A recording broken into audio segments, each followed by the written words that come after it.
ரசூலுல்லாஹ் ஒரு துஆ சொல்லி தந்தார்கள். புகாரியில் இந்த ஹதீஸ் வருகிறது. யார் இதை ஓதிவிட்டு தஹஜ்ஜத்திலே அல்லாஹ்விடம் கரமேந்தினார்கள், அல்லாஹ்வுடைய வெறும் கையாக அனுப்பவே மாட்டாண்டார்.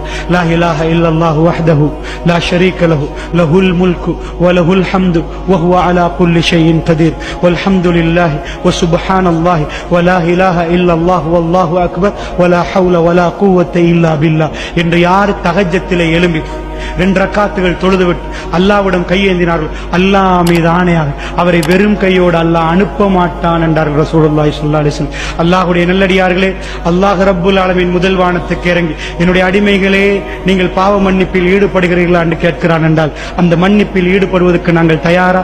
இன்னொரு ரிவாயத் வருது, லா இலாஹ இல்லா அன்த சுப்ஹானக இன்னி குன்து மினல் ஸாலிமீன் என்று சொல்லி யார் அல்லாஹ்விடம் நெருங்குகிறார்களோ அவர்களுக்கு அல்லாஹ் கொடுப்பான் என்கிறார்.